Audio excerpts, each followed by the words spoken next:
क्या बढ़ती उम्र के कारण होठों के आसपास झुर्रियां लटक रही हैं या आप अपने होठों की सुंदरता और बढ़ाना चाहते हैं? तो आजकल ऐसे चीज़ों के लिए कई तरह के डर्मल फिलर्स का उपयोग किया जाता है। डर्मल फिलर्स यानी त्वचीय भराव, यह एक तरह का कॉस्मेटिक ट्रीटमेंट है जिसमें त्वचा के नीचे जेल जैसे पदार्थ इंजेक्ट किए जाते हैं, जैसे गाल, होंठ और ठुड्डी में। चेहरे की रेखाओं को चिकना करने में मदद करते हैं, जिससे स्किन और यंग दिखने लगता है। ऐसे ही जब आप सिर्फ और सिर्फ अपने होठों की सुंदरता को बढ़ाने के लिए कॉस्मेटिक ट्रीटमेंट का सहारा लेते हैं तो लिप फिलर्स ट्रीटमेंट का उपयोग किया जाता है। जैसे हाल ही में आपने उर्फी जावेद को देखा होगा। उर्फी जावेद ने भी लिप फिलर्स ट्रीटमेंट का सहारा लिया था, लेकिन यहाँ इसके कुछ साइड इफेक्ट दिखे। तो अब सवाल उठता है कि लिप फिलर्स ट्रीटमेंट किसको कराना चाहिए और किसको नहीं कराना चाहिए। क्या लिप फिलर्स हानिकारक है या लिप फिलर्स दर्दनाक होता है, या फिर लिप फिलर्स की प्रक्रिया आखिर क्या है? ऐसे कई और सवालों के जवाब जानेंगे आज हम इस वीडियो में, लेकिन उससे पहले आप सुनिए डर्मेटोलॉजिस्ट डॉक्टर शीतल यादव को। So let's talk about the talk of the town, which is lip filler. Lip filler consists of hyaluronic acid injections which are used to augment your lips, to give it more volume, to give it more symmetry, to give it more plumpy appearance.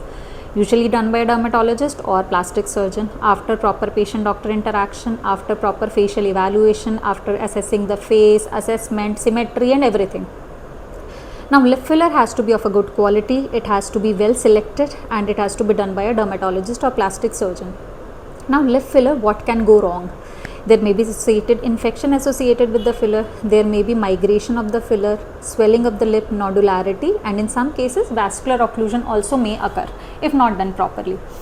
But if the filler has been done properly, there may be no associated complication as such. But some people go ahead with dissolution of the filler because they are not satisfied with the symmetry of the lip, they are not satisfied with the outcome that they were expecting.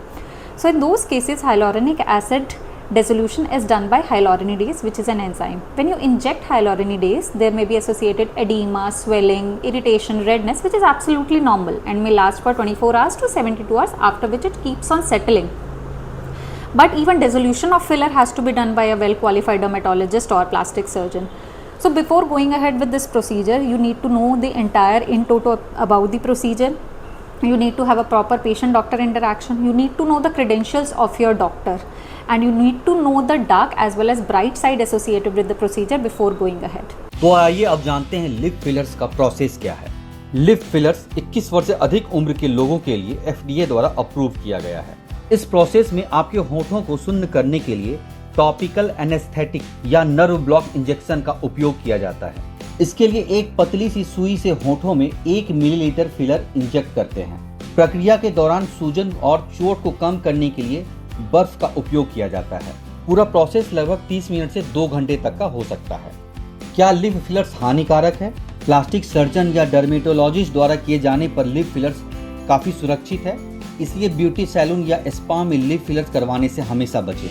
क्या lip fillers दर्दनाक हैं?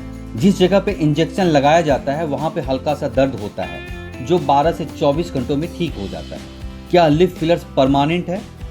नहीं, ये permanent नहीं है। ये 12 से 18 महीनों तक ही टिकते हैं। नियमित टचअप की आवश्यकता हो सकती है। तो आज के इस वीडियो में बस इतना ही। मिलते हैं अगले वीडियो में। अगर हमारा वीडियो पसंद आ रहा है तो इस चैनल को लाइक, शेयर, सब्सक्राइब करना ना भूलें।